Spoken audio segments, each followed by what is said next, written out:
this is Laura from Boots and Baddies, and today I've got Mark here at TCAT. Hi. And so I met Mark a couple years ago in jail. Yes. And That's always a good way to start a story. Yeah, how did you guys meet? We met in jail. I was not one of his students, but I walked in as he was instructing, and I was just blown away. And I was like, who are you and what are you doing? So Mark, who are you and what are you doing? My name is Mark Allison, and I am the lead instructor in Anderson County for the adult education program. And so I do classes here, but I also go into the jail 2 or 3 times a week and do classes there. Well, I know I've interrupted you a couple times.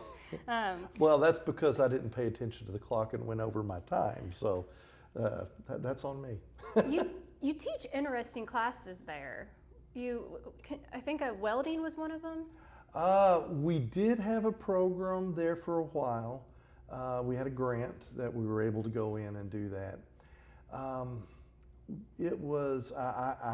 am not a welder by any means, but I was able to go in and help them with a lot of the core material they needed, like the OSHA stuff and safety things, and help them actually get NCCER certified, which is great because they can take that with them wherever they go, and that actually opens doors on just about any construction site as far as being able to get your foot in the door for employment. So you're telling me that while you're incarcerated, you can receive a TCAT certification? That one. Now that's not the full welding certification. Okay. You would still, to fully get that, you would have to continue with us or with someone else. But it's enough to get a basic understanding to where you could possibly get your foot in the door. Oh, that's awesome. And we're looking really hard. There's a lot of interest in other things, and we're trying our best to try to bring them in. But a lot of that depends on whether or not we get grant monies each cycle. And one of the ones that I'm trying to remember where this one has been done, but it's not in Anderson County, but really, really neat, is a heavy equipment simulator. That is really cool. And it's super cool because you sit in the seat, you have the controls, and they've got 3, flat screens. And so you see everything around you, like if you were inside of a forklift or inside of a bobcat or whatever. Could an inmate get in the simulator? Yes, that's what we're working toward, is getting that. So when you get out, you have some credentials to where you can go into that. Yeah, because if you've already been in a simulator and you've already got experience and you've got training, that's fantastic. And the trades are really growing. Oh, yes. Yes, and Tennessee, got to tip my hat to Tennessee. Tennessee has done a great job, not only of promoting trades, but of making it economically feasible. Because back in the day, well, actually recently, if you didn't go to a typical 4-year college directly out of high school and knock it out as quickly as possible, you couldn't really even get gainful employment. But now you can go. The cool thing about trades is they get straight to the point. You're not doing all these other classes about something that you'll never use again. You're getting straight to the point. You're getting straight to the trade. You're getting exactly what you need to learn so you can function in the work field. Right. And if you do, there is, sometimes there's some math and maybe some language or reading, but those are essential skills in trades as well. Yeah. So sometimes there's a little bit of that goes on, but for the most part, you're right. If you're there, you're doing whatever that skill set is you're trying to better yourself at. Right. And Tennessee has made it, if you're out of high school, there's Tennessee Promise, and so that's 2 years of community college, or it's 2 years at like a TCAT or somewhere like that. Most of our programs are completed in less than 2 years. And that's fantastic. And what I like about the trades is, so if someone's getting out of jail, a lot of times their probation officer, they might mandate that they go find employment. Well, finding employment's really, really difficult with a record, especially if you had a very different past and you get out and you want to do good, you want to do different, and you get out, you can't find a job. The trades, I feel like the industry is a lot more open, a lot more forgiving Yes. of someone that maybe had a past. And another cycle is folks that can't pay their child support. So they get out of jail, they can't get a job, and they're not paying their child support. Then they violate, then they go back to jail, and they're not paying child support or any fines or fees while they're in jail. And so having gainful employment and having an opportunity to get a certification that's obtainable, that they can do fairly quickly, and then actually use that certification somewhere where they have support. That's the direction we need to be going. And you know, making a good living, and I mean living by that. It's not just a, you know, we're not talking about going and there's no offense to anyone that does this, because there's honor in all work. My daddy instilled that in me when I was a little boy. But it is very, very difficult to flip burgers and raise a family. Yeah. It's practically impossible if that's all you're doing. You definitely can't live off minimum wage, but even No. close to minimum wage. Housing, well, and then that's another thing. Housing's so difficult to find. So if you don't, the landlords, they're looking to see, okay, well, do you have a record? Okay, well, you have a record and you don't, but you make twice as much as that person. They're a lot more likely to lease a home to that person with the record if they have a good job. And yes, and I think the landscape overall since COVID has changed things. Yeah. There are so many places you go now. Well, for instance, you go to a restaurant. We don't have any tables. They got tons of tables. They don't have people to work those tables. Yeah. Same thing with hospitals. They've still got the same number of beds. They just don't have the staff to work those beds. And it's across the board, from the entry-level jobs to just work your way up. It's getting harder and harder to find people who will first show up Right. and work and actually know how to work. And I don't mean a specific skill set, just the work ethic. Some people show up, they're there, but they're not really working. Right. That doesn't count. And that's why I believe that employers need to start really looking at second chances. Yes. I see people all the time. They did something back in the 90s and they're paying for it every single And day. I just thank God that there was no social media when I was a kid. You know? I hear that all the time. And it's really easy to make a mistake. Oh, it's yeah. really easy to make a bad decision. And now we got drugs in our gas stations. You know, back in the day, like, you had to go out to kind of seek them. Like, maybe They're at a party, everywhere. but if you were at a party, you were already kind of halfway there. But now it's in your face. Elementary kids are taking all these type of gummies and getting hooked on all types of things. But I want to point out that I was in a training at one of the local jails, and when they said that, they're talking about all the recidivisms, like, you know, MRT, which is moral recognition therapy, you know, that has a great recidivism rate. You know, it really helps decrease the chance of them coming back, and that's great. I teach MRT too. But when they said TCAT, they said when someone gets a TCAT certification, they don't come back. Yeah, especially when they get the adult education. So what I do mostly when I go into the jail, is I work with people who do not have their high school diploma. Okay. And so I work with them to get that. And how does that, like, was it drugs? Was it their upbringing? What happened? All the above. Sometimes it's upbringing, sometimes it's family, sometimes it's learning disabilities. I've had several people who were just passed on. Yeah. And I had one guy, this is no joke, I don't want to say which school system it was. It was one in East Tennessee, and I'll just leave it at that. He made it through the 12th grade and could not read. Yeah. And I don't mean like instructions. He could not read the cat sat on the mat. Yeah.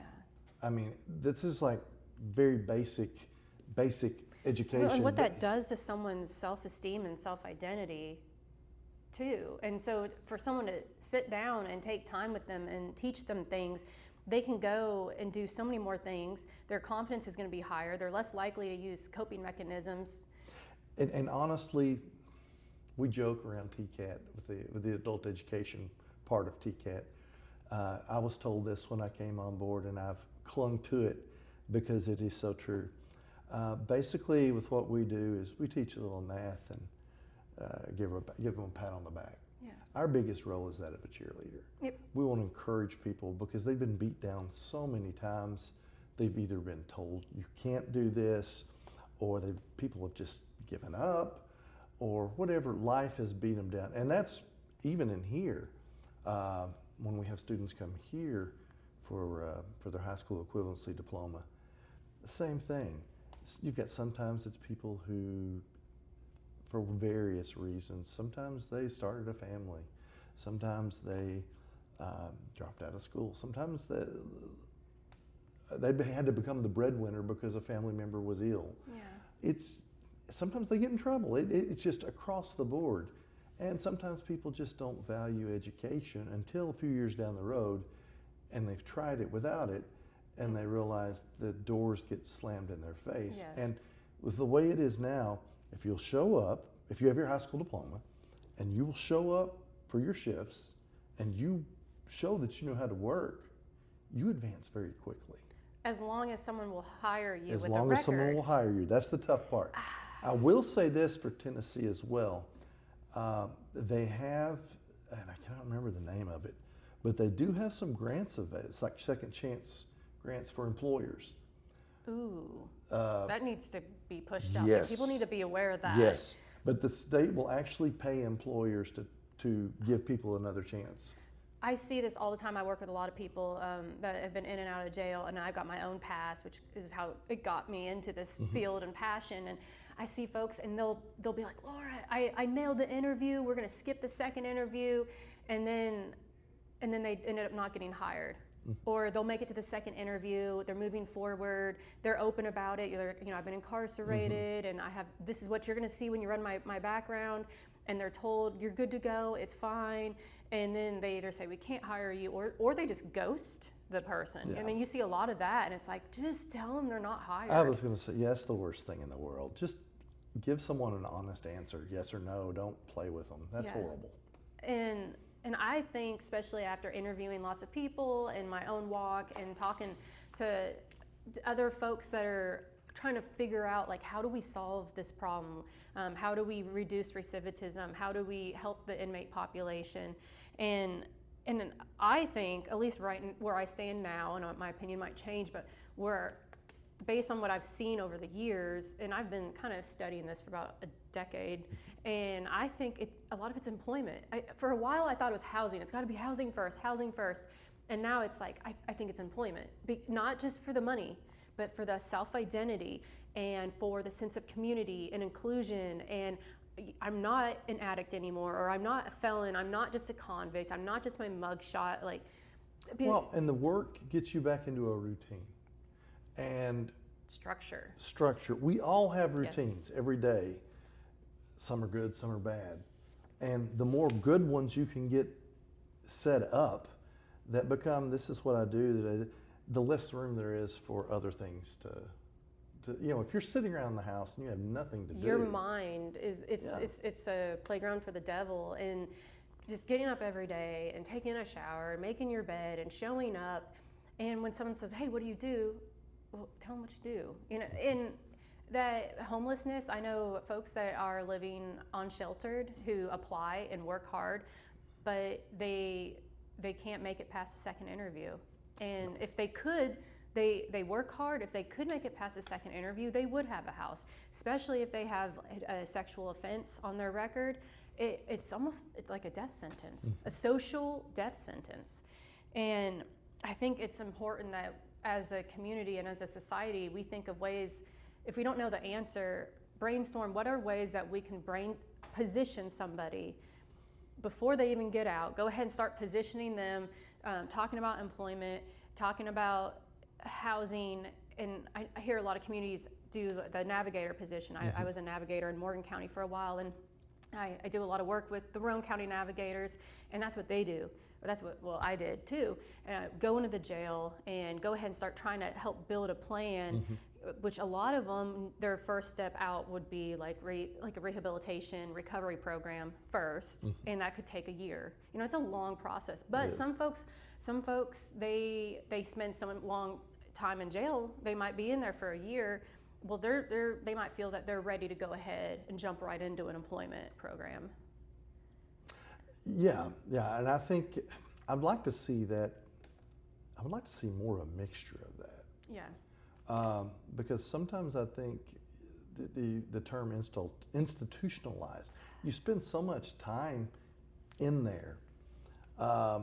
You don't want to just cut someone totally loose because there's no structure. Yeah. So you have to help get some structure back, but at the same time, they've had nothing but structure for however long they've been in there. And then the door's open, and it might just look like a wall, but it might as well be on the other side of the earth. Those doors open, and a lot of them have, maybe by their own doings, lost a lot of their support, burnt a lot of bridges, and they might have that skill now, but it's all of us. We all need to work together. The churches need to work together. There needs to be a place in the pews for them too. There needs to be a place for them to volunteer and get involved in ministry and feel that they belong to the church. Then there's the educators, and then there's the employers, the second chance people.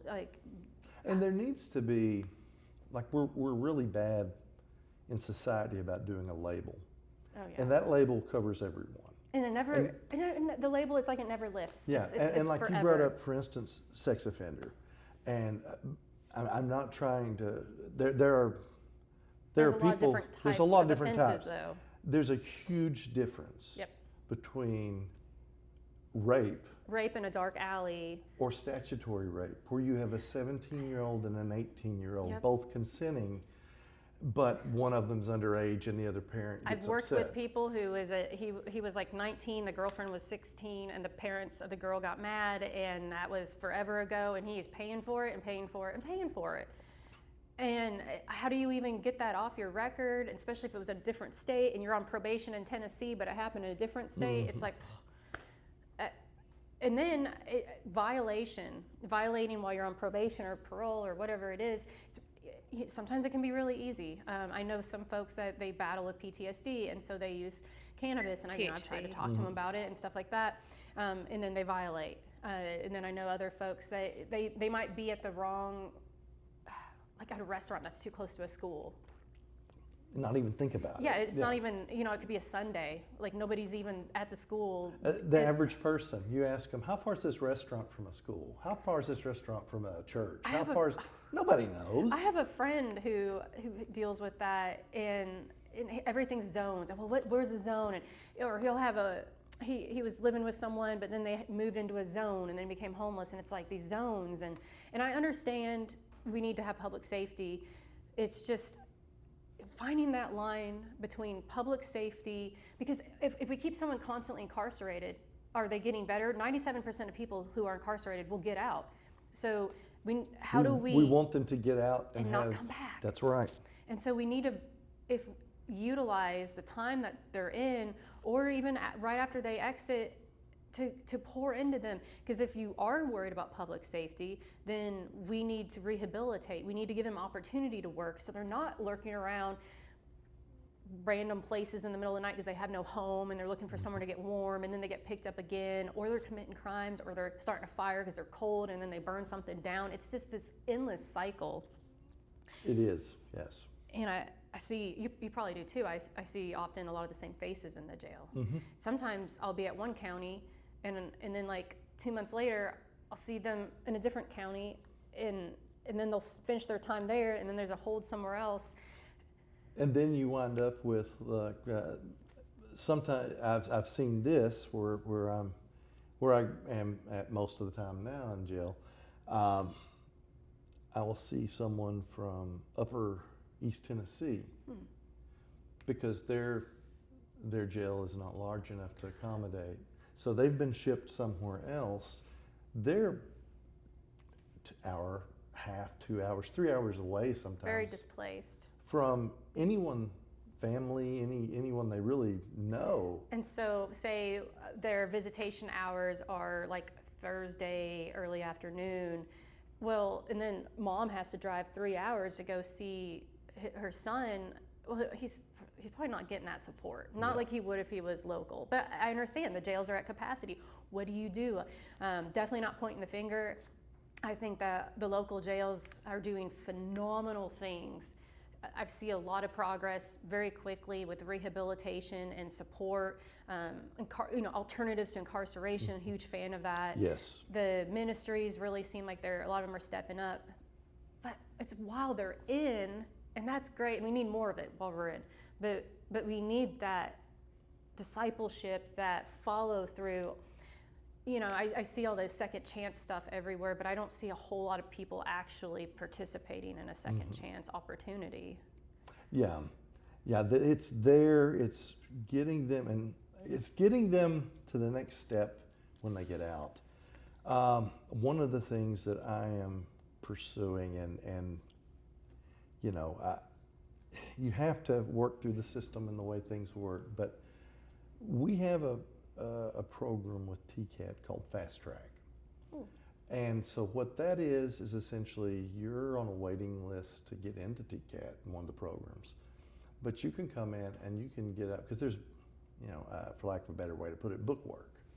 Your OSHA certifications, your different other things that you have to do.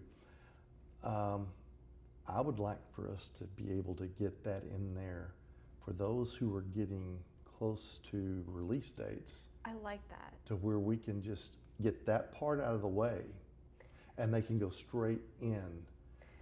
Well, I'm thinking more from like the emotional standpoint, that self-identity, that I'm back into a learning program, I'm in a certification program. They're calling grandma and they're like, hey, I completed this, and when I get out, this is where I'm going. I know exactly where it's at. I know the program I'm going to be in.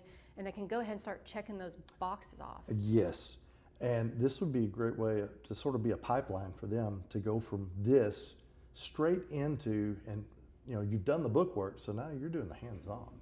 Yeah. And within 18 months, usually, to 2 years tops, you're out.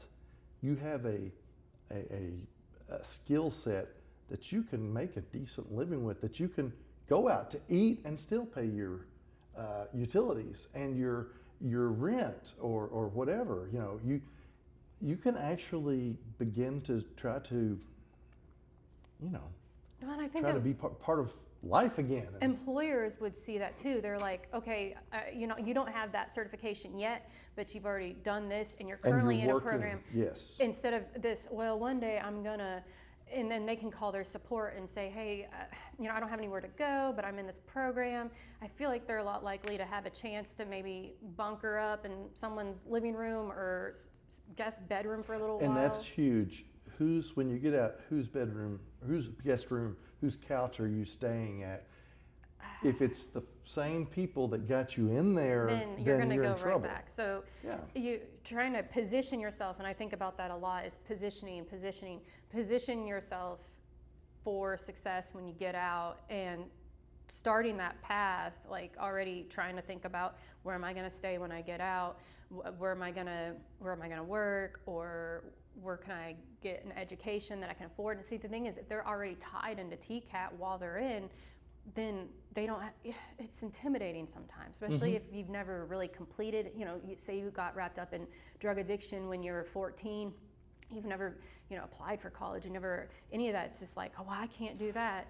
But if they've already gotten in their foot in the door. Yeah, when we did the welding thing with the ladies at the jail. Oh gosh, yes, I wanted to touch on that.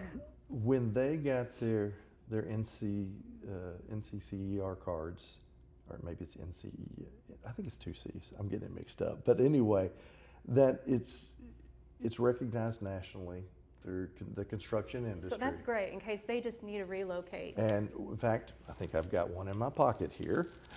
When they get their card, they were thrilled. For some of them, that's the first real sense of accomplishment they'd had in some time. Yeah. NCCER, there we go. They get a card that looks like this. Oh, that's cool. And on the back, it's got their name, and it has a number that is their number, that wherever they go, that can be looked up in the system. Yeah. And that can open some, if they go into the construction industry, that can open some doors. And the entire population is vulnerable. They're emotionally vulnerable, they're financially vulnerable. If you've been justice involved, your level of vulnerability in life is incredibly high. For women, they have a whole different dynamic.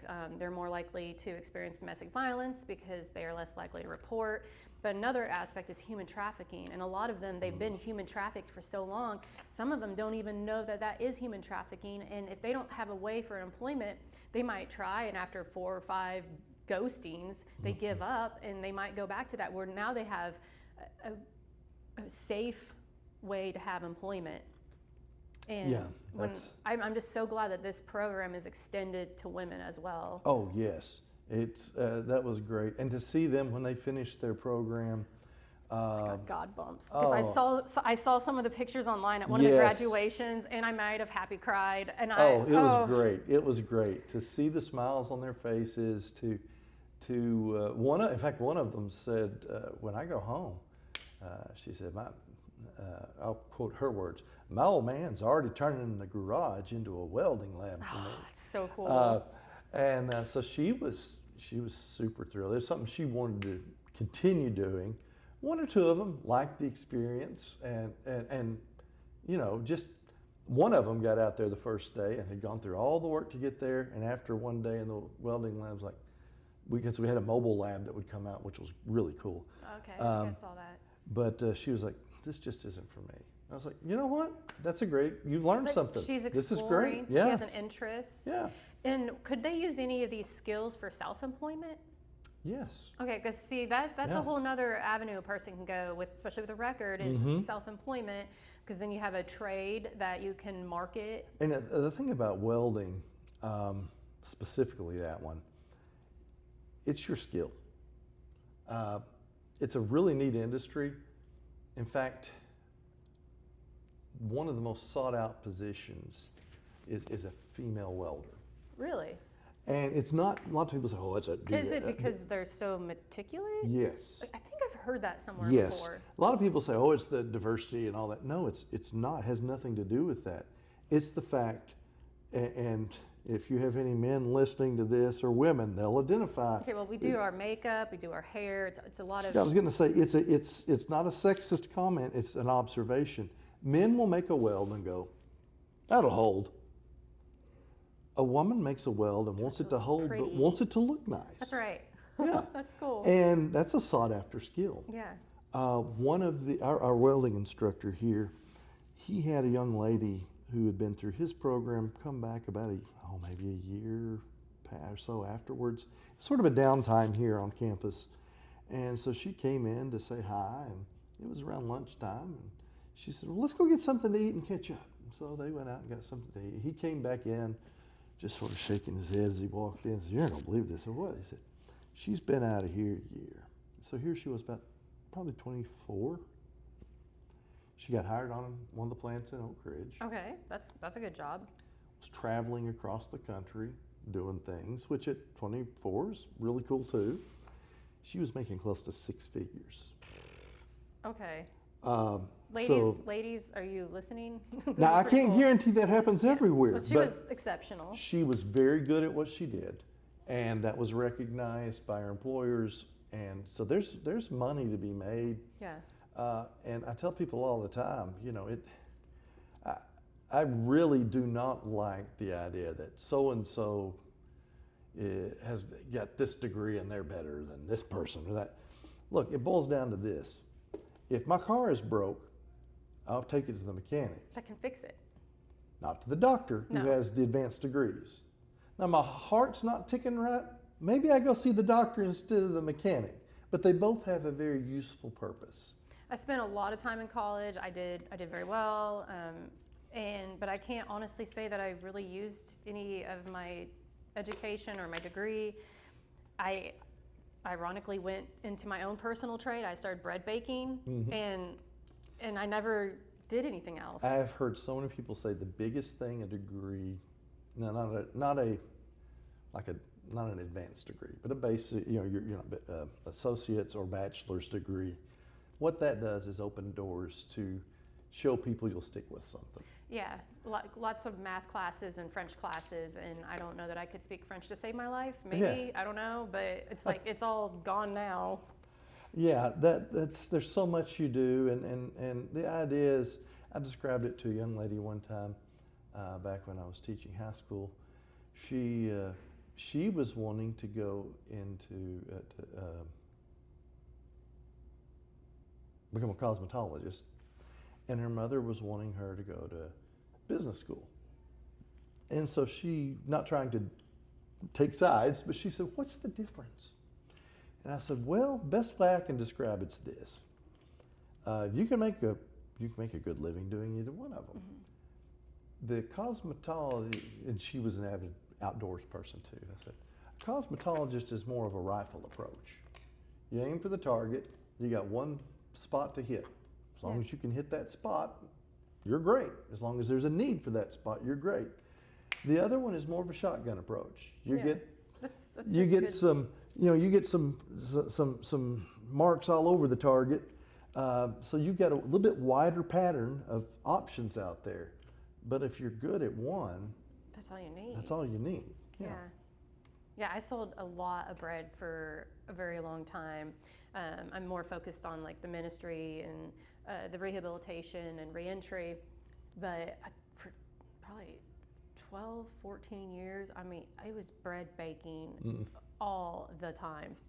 Kind of got sick of it, but well, that's the other great thing.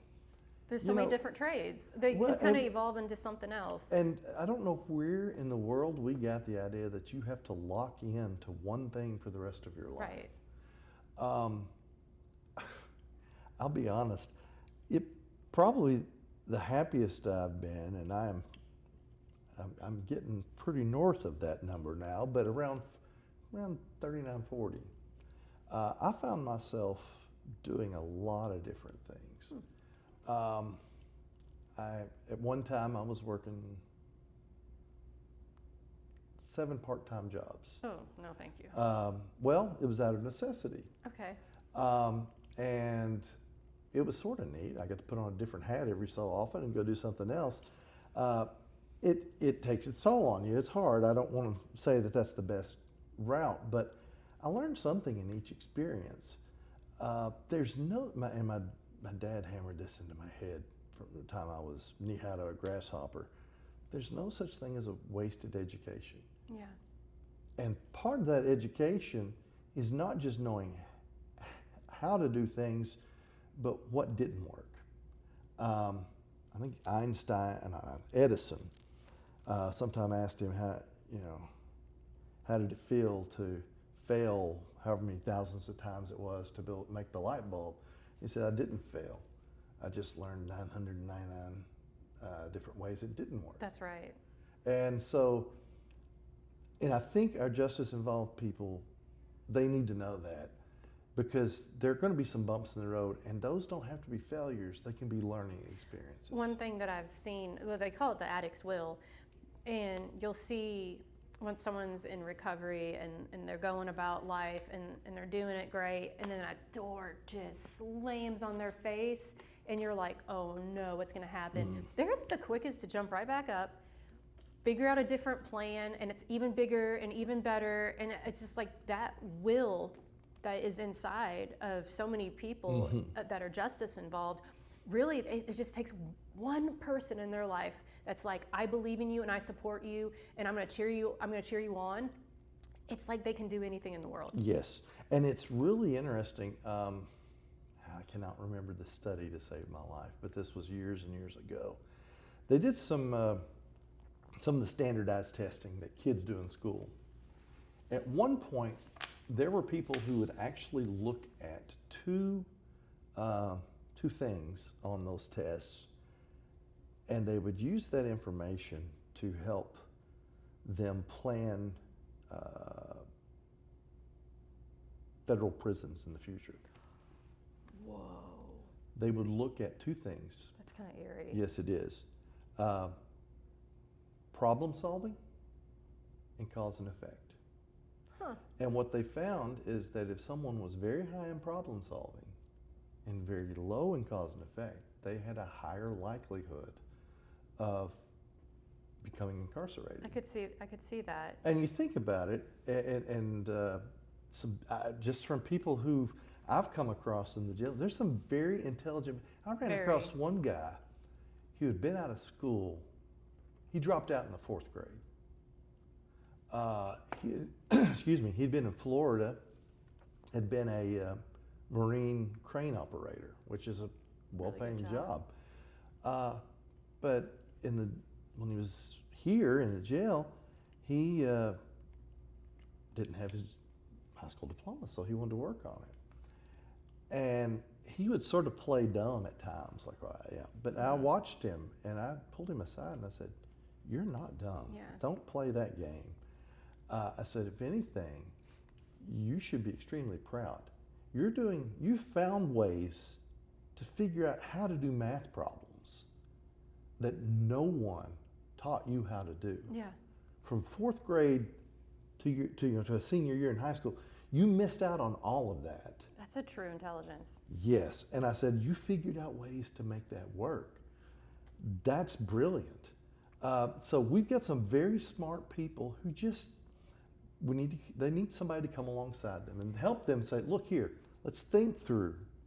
If I do this, what happens next?" Yeah. And I'm not saying that's everyone that's incarcerated, but I think if that was a statistic used at one time by the federal government, it's not that our federal government does everything right either, but But it makes perfect sense, the problem solving, because a lot of the folks that I interact with, the unsheltered population and the justice involved, they pretty much go hand in hand. Mm-hmm. And I interact with people that have been homeless for 5 years, sometimes way longer than that. And the fact that you're still alive and you've survived, the will that you have to have. oh yeah, And just the type of problem solving mindset. I mean, imagine, okay, camping for 1 week, that's one thing. Camping for a month, camping for 12 months, camping for 5 years, like you have something uniquely in you. yes. How do you keep how do you keep things dry? How do you stay warm? And not give up. The The fortitude. I worked a job during part of my part-time working days. I worked a job at a retail store as a processing manager in the back, and or backroom manager, whatever I can't remember what they called it in this particular location. But one of the people that worked there, you would have never known it. He showed up to work every day. He was always clean. He was always ready to work. He honestly saved my life one day. Yeah. He was homeless. Yeah. He was a vet. He had used a relative that lived nearby had used a relative's address on his paperwork that he filled out. But he was living in a tent out off of where the Walmart is there on near Galahar, sort of Cedar Rockwood. Bluff area. Oh, okay. No. never It's mind. Cedar Bluff over in Knoxville, Okay. in that area. And nobody knew he was homeless. He had a locker back there, and he kept all his important papers in there. And I take that back. There was one person that knew he was homeless, and she would collect his laundry and go do it for him and That's bring cool. it back. He walked to Walmart every morning, went in the restroom, used the sink, cleaned up, and maybe deodorant or whatever he purchased it that they might have known. But this guy was very, very intelligent, and no one knew his story. Yeah. One person knew it, and she had sworn to secrecy. And when he finally left, then she let some people know. But the determination, and we see that more with older generations. Yeah. That's something, and I see this. I work with youth doing some things too. We get a whole group, and I don't know if I think COVID probably had something to do with it, but not all of it. But the idea of grit and determination is missing. Yeah. If it gets hard, you just give up. And that's people who aren't facing the challenges right. of incarceration and dealing with the stigmas and all that. This is just your everyday kid who you look at and you think, oh, everything's great. I was One at- thing happens and yeah. they just say, I was at an event not that long ago, and they had a bunch of children's games, and you would think, oh, this is going to be great. And one by one, almost every single one of them got emotional and just couldn't handle it and wanted to quit. And these were very simple, fun children's games. And I mean, that's exactly what I was thinking. I mean, they're all different kids from all different families and even different age groups. And one by one, not all, but almost every single one of them got emotional at one point because they just got so frustrated.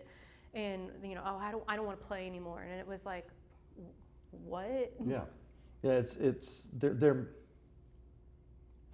almost like their DNA is missing that. Something's different. Something is different, and so we have a challenge already with the youth to help them But find it's that going to grit. get tougher. Yes, and it's So going to get tougher. we need to figure out what to do because now we've got that mentality that just exists already pretty much in a lot of not all, but quite a few. But then you also have, a misdemeanor or a felony, and then you throw in some addiction and a lack of support, then we need to press employment even more. Yes. And encourage that employment and that work ethic, and something that they can really invest in and have an interest in. But I was going to say, I see that as something, it's really going to be an issue in the years to come. That's concerning. Because if someone doesn't have that determination, and they've had some life's hit them with some hard knocks, and then they get out and they're doing okay, and then something happens, And they just cave. and it's just like everything they've worked toward, they just what good's it, and they just give it. So it's tough enough for everyone that's the younger generations, but especially if someone's facing I don't want to say past, we all have a past, but facing some involve justice involvement. Yeah. Some involve mug shots, some don't. Yeah. So yeah, that's one of the areas that I feel like we've got our work cut out for us. The housing is it still an issue? Employment is still going to be an issue, but just how do we get that mindset back? Yeah. That one bump in the road is not the end of the road. Well, I think of it as pruning, from the Bible. And yes. I call it pruning season. Anytime someone shares a story about a door slamming in their face, I just, because of my own experience, I know so many times that was really just a pruning experience, but it hurts so bad and it's so discouraging. Mm-hmm. But just having that faith that it's going to put you where you're supposed to be. But sometimes it's hard to. Yeah, in the moment, it's really hard, and it's when you look back and you're like, you look back and you go, okay. oh, I see. Oh man, that was a blessing. Yeah, if we could connect the dots while we're in the middle of it, yeah. and it made sense, it would be different. But that's part of faith. I mean, we don't get to connect all the dots. We're just a vessel, and we're on the ride, and just trying to honor God. That brings to mind something. I've been involved in ministry a lot of the years too, but people have the wrong definition of the word patience. A lot of people think patience just means sit back and do nothing. No, that's laziness. Okay. Patience is do what you're supposed to be doing until something changes. Till you get your next assignment or the breakthrough or whatever it is. You just keep doing the right things, what you need to be doing, until the next thing happens, and it will happen. But you have to keep going. Keep moving forward. Being stagnant stagnant waters get pretty messy. But you got to keep moving forward. Keep putting one foot in front of the other and keep doing the right thing and keep doing it, and it pays off. Yeah. So what I'm kind of gathering from all this, rehabilitation for the justice involved is improving, but maybe it's not moving fast enough with the upcoming problems that we have ahead. I think that's fair. Okay. I think that's fair. And I think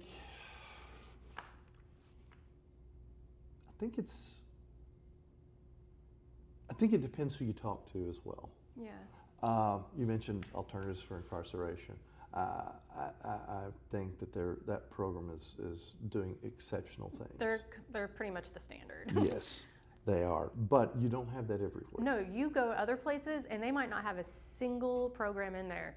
Like, you know, where you're like, where's your AA? Where's your NA? Where's your GED? Where's your MRT? Like, you know, TCAT, where are they at? And it's like, who's that? Yeah. Oh, I've been thinking about calling them one day. And it's like, one of my colleagues that works in a different county, until some of the things changed to where it would benefit that jail, he went through about a year of not being able to do anything. yeah. Not being able to get back there, just sitting around waiting. But then when they realized that if he could help their inmates achieve certain improvements, that was going to benefit them and help them. It does. That was going to help them. TDOC likes that. Yes. And they notice that and it gets acknowledged. Parole boards, they definitely acknowledge that. So that totally changed their mindset. And now he has, I don't want to say free reign of the place, but he shows up and they say, where do you want to go?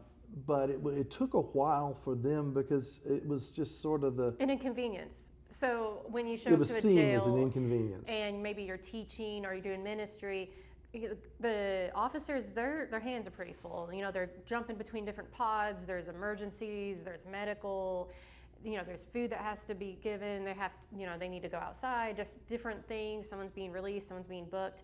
And then somebody walks in and they're like, I need the pod and I've got this class or I've got this ministry. And to them, they're like, we're short staffed. We're already on a skeleton. Can somebody escort them? I'm busy. Can you escort them? I'm busy too. You know, and so it could be seen as an inconvenience till someone understands the benefits of it. And granted, there are times where, you know, I have a great relationship at the jail that I'm at. From the director of the Alternatives to Incarceration program, all the way down to just some of the people that work there. Yeah. Most of them know me by name and definitely by face. Yeah, I'm a huge fan of them. Yeah, they are great. But even then, there have been times where I've found myself sitting and waiting for an extended period of time. I've been stuck in a trap or two. I've been stuck in a trap for about an hour one time. Yeah, singing songs. And I was going to say, but I'm just like, there's nothing you can do. You don't know what's going on, and just sit there and make the most of it. Don't make an emergency out of it, and just chill. And they always, you know, they got, at one time they would apologize, like, I get paid to do this. It's okay. It's okay. And they'd laugh. Blessing to be in there. But yeah, just to recognize, for them to recognize what we're trying to do, and for us to recognize that they've got a job to do. When you have that mutual respect that's going on, it makes a big difference. It impacts the culture. Yes. There's times, and you can walk in there, and you know, you don't know if it's spiritual warfare or just grouchiness or what. There's something, and by the time you leave, everyone's laughing. Maybe we've had some tears, we've had some breakthroughs, a salvation, whatever it is. But I feel that when I go in and when I leave, I feel like the women have more hope. They're going to sleep better, and they feel loved.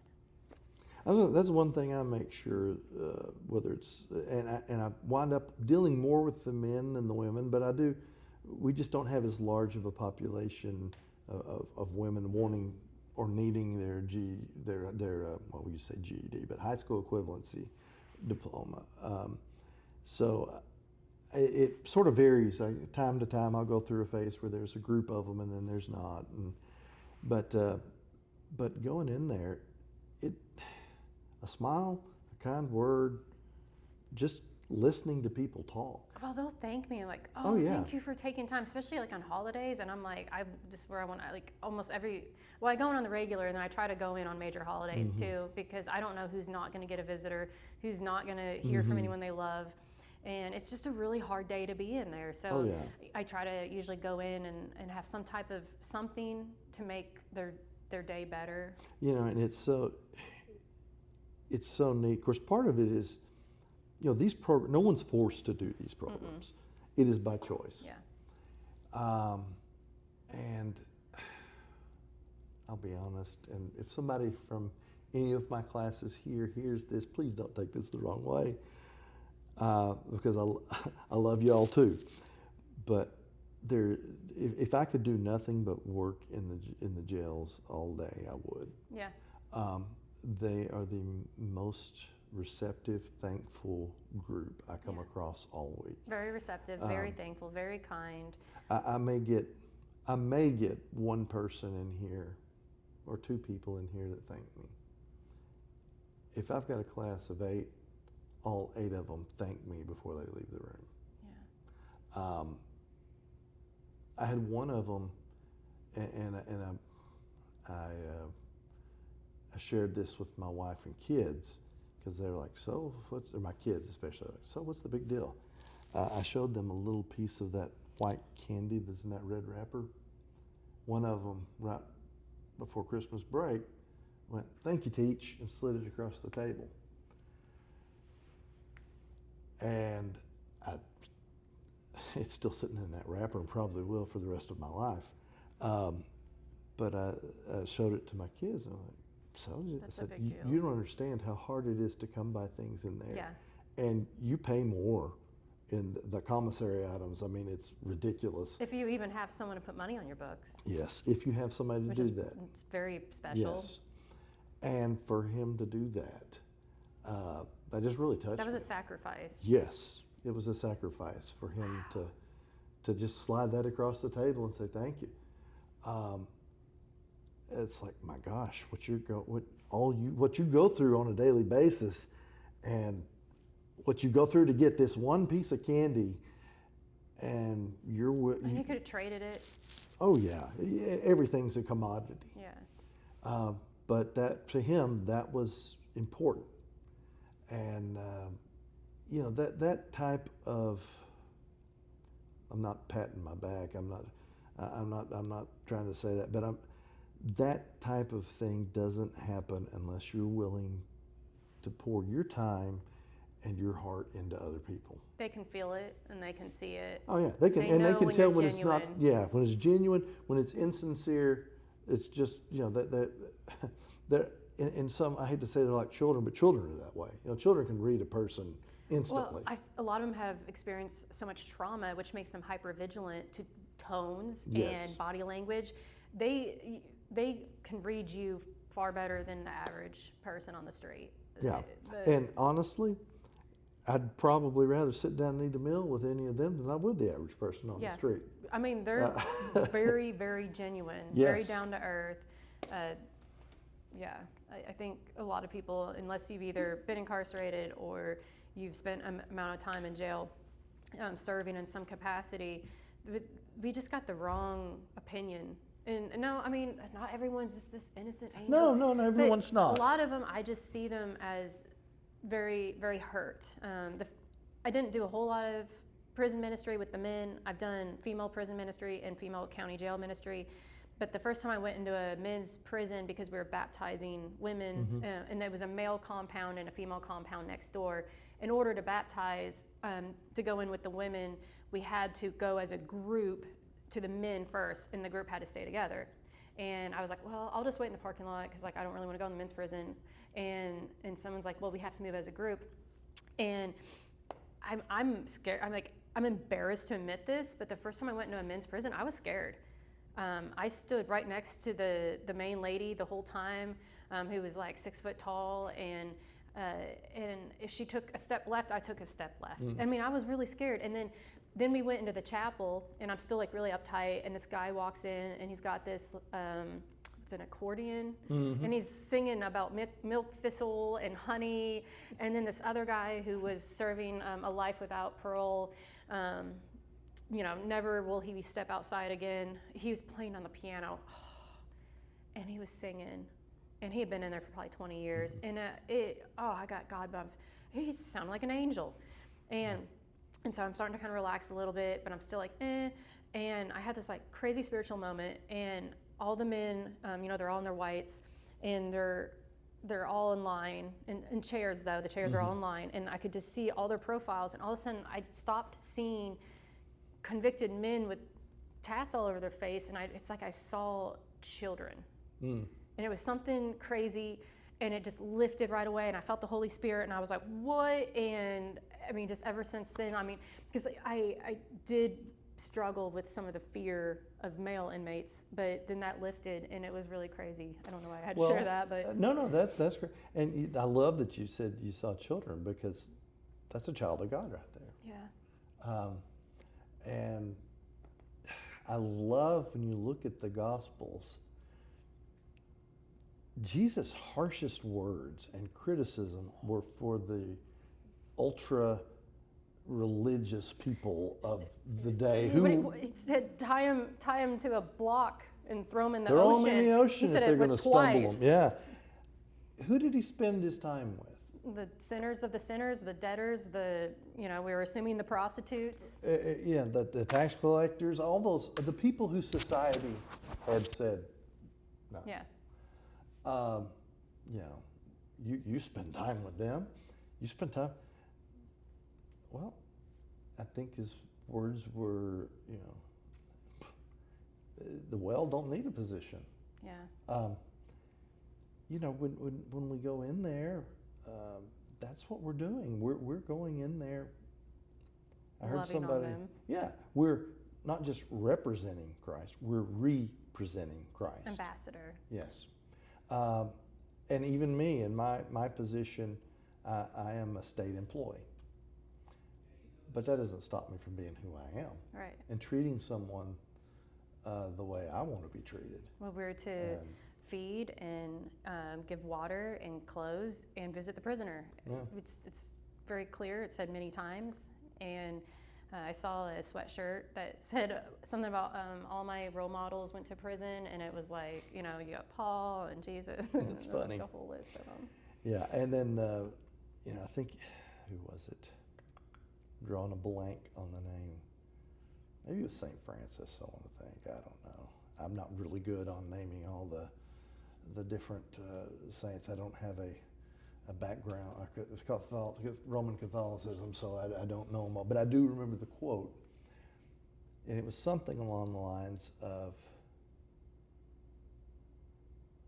boldly proclaim the gospel always, if necessary, use words. So, without saying a thing.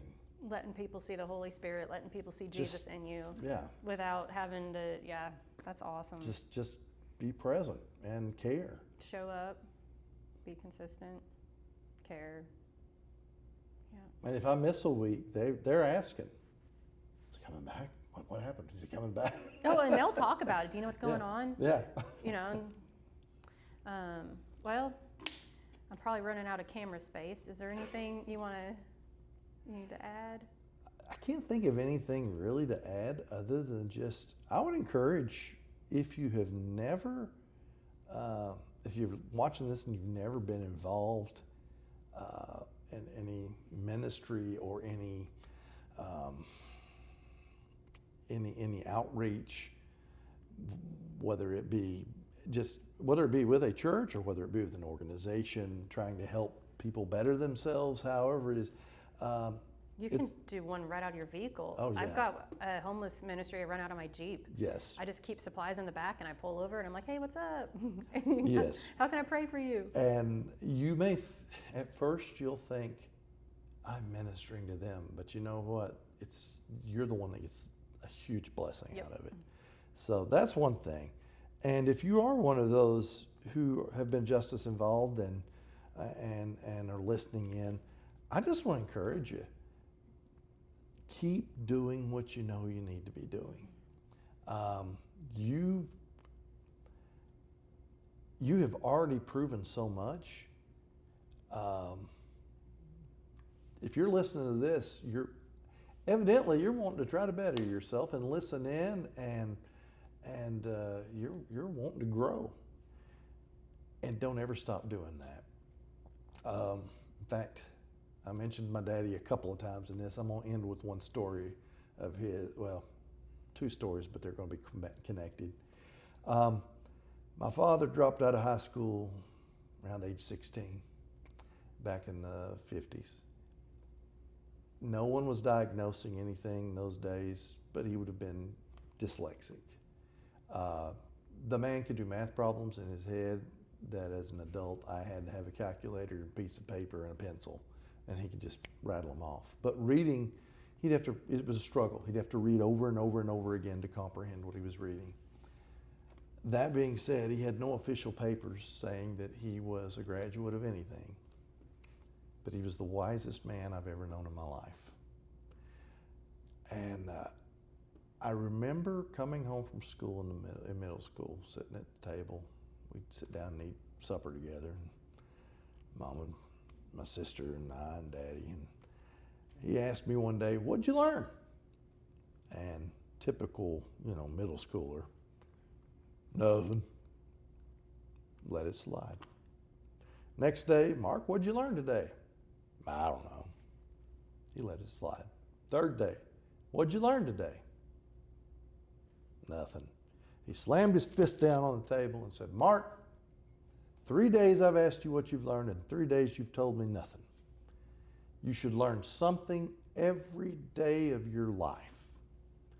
And that became a challenge for me. And so for the rest of my life, even if it's a useless trivia fact, and I am full of useless trivia facts. I can't tell you what I ate for lunch yesterday, but I can tell you all sorts of crazy historical facts and things. But I'm always wanting to learn something. I don't care if if education is your pathway, and formal education, great, pursue it with your heart. If it's not, that doesn't give you an excuse not to learn something. Keep learning. Read. Listen to podcasts. Good ones. Find things that are of quality. Yeah, good ones.